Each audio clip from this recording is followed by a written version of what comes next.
अक़वाम मुत्तहिदा की सलामती कौंसिल ने मंगल के रोज़ इसराइल और हमास की जंग पर पहली बार खुली बहस की, जिसमें बेशतर रुकन ममालिक ने फौरी तौर पर जंग बंदी का मुतालबा किया ताकि फिजा पिटी पर इसराइली बमबारी के नतीजे में बुहरान ज़दा फ़लस्तीनियों तक इंसानी बुनियादों पर इमदाद पहुंचाए जाने की इजाज़त दी जा सके।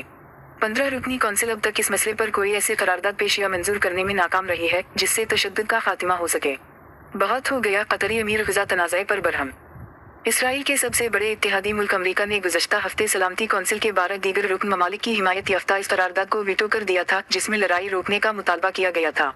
इससे कबल रूस की तैयार करदा करारदाद को भी मुस्तरद कर दिया गया था। अमेरिका ने इसराइल को ज़मीनी कार्रवाई में इंतजार करने का मशवरा दिया है। इजलास में किसने किया कहा?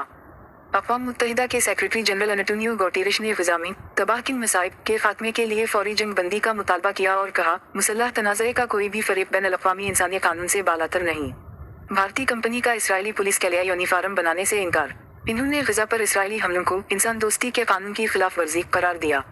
ताहम इसराइल उनके बयान पर काफ़ी बरहम है और उसने गुटेरेश के इस्तीफ़े का मुतालबा किया है। मिस्र के वज़ीर ख़ारिजा सामेह शिकरी ने कहा, हमें इस बात पर बहुत अफसोस है कि ये कौंसिल 2 बार इस जंग को ख़त्म करवाने के लिए एक करारदाद मंजूर करने या जंग बंदी का मुतालबा करने में नाकाम रही है। हमास के ज़ेर कब्ज़ा यरगमालियों की रिहाई, बहुत जल्द कतरी एहलकार। उर्दन के वज़ीर ख़ारिजा मन सफ़ादी ने अक़वाम मुत्तहिदा में 22 रुकनी अरब लीग की जानिब से बात करते हुए इसराइल पर ग़ज़ा को ज़मीन बोस कर देने का इल्ज़ाम आयद किया और सलामती कौंसिल की जानिब से फौरी जंग बंदी का मुतालबा करने में नाकामी पर अफसोस का इजहार भी किया। इन्होंने सिफारतकारों से कहा कि वो भूख के बाइस हलाकत के साथ साथ फ़लस्तीनियों को इज्तिमाई सज़ा देने के खिलाफ भी करारदाद मंजूर करें। सफ़ादी ने इस बात पर भी जोर दिया कि सलामती कौंसिल के अरकान जंग बंदी की हिमायत के साथ ही दोनों जानिब के शहरियों के कत्ल की मज़म्मत भी करें।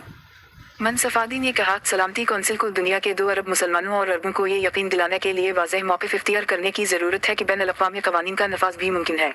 अलामत तमलीक। ताहम वाशिंगटन ने जंग बंदी के मुतालबे को मुस्तरद करते हुए कहा कि वो इंसानी हमदर्दी की बुनियादों पर जंग में तौक़ुफ़ तो हामी है। दूसरे लफ्ज़ों में अमेरिका ने मुकम्मल जंग बंदी के बजाय रस्मी और मुख्तसर वक्त के लिए लड़ाई रोकने की बात कही। अमरीकी वज़ीर ख़ारिजा एंटोनी ब्लिंकन ने सलामती कौंसिल से ये भी कहा कि वो अमेरिका की क़यादत में तैयार करदा एक नए करारदाद की हिमायत करे। अमरीकी वज़ीर ख़ारिजा ने फ़लस्तीनी शहरियों के तहफ़्फ़ुज़ की ज़रूरत पर भी जोर दिया। ब्लिंकन ने कहा, इसराइल को शहरियों को नुकसान से बचाने के लिए तमाम मुमकिना एहतियाती तदाबीर इख्तियार करना चाहिए और ग़ज़ा में इमदाद की तरसील और लोगों को नुकसान से बाहर निकालने के लिए इंसानी हमदर्दी की बुनियाद पर तौक़ुफ़ पर भी गौर करने की ज़रूरत है। बैनुल-अक़वामी क़वानीन की पासदारी होना चाहिए। जर्मन वज़ीर ख़ारिजा अन्नालीना बैरबूक ने अक़वाम मुत्तहिदा की सलामती कौंसिल में इसराइल के अपने दिफ़ा के हक़ पर जोर दिया और कहा कि अस्करियत पसंद ग्रुप हमास के खिलाफ जंग इंसानी हमदर्दी के बैनुल-अक़वामी कानून के मुताबिक होना चाहिए। बैरबूक ने जोर देकर कहा कि होलोकॉस्ट के ताल्लुक़ से जर्मनी की ज़िम्मेदारी के पेश नज़र इसराइल की सलामती और इसका अपने दिफ़ा का हक़ नाकाबिल गिफ़त व शनीद थी। ताहम इन्होंने फ़लस्तीनियों की हालत ज़ार पर भी तवज्जो दी और कहा, लड़ाई दहशतगर्द तंजीम हमास के खिलाफ है, ना कि हम फ़लस्तीनी शहरियों के खिलाफ। इसलिए हमारे लिए ये बहुत अहम है कि ग़ज़ा के शहरियों का हर मुमकिना हद तक ख्याल रखते हुए ये लड़ाई इंसानी कानून के मुताबिक लड़ी जाए। इत्तलात के मुताबिक रूस इस मामले पर अपनी एक और जवाबी करारदाद पेश करने वाला है, जिस पर इस हफ्ते के आखिर में वोटिंग हो सकती है। अक़वाम मुत्तहिदा में रूस के सफ़ीर वासिली नेबंजिया ने कहा कि पूरी दुनिया सलामती कौंसिल से फौरी और गैर मशरूत जंग बंदी के मुतालबे की तवक्को कर रही है। उर्दन और रूस उन ममालिक में शामिल हैं जिन्होंने जुमेरात के रोज़ अक़वाम मुत्तहिदा की जनरल असेंबली के इजलास की दरख्वास्त की है। ताहम वहाँ के करारदादों पर अमल करने की कोई पाबंदी नहीं होती, अलबत्ता अलामती तौर पर उनकी काफ़ी अहमियत होती है।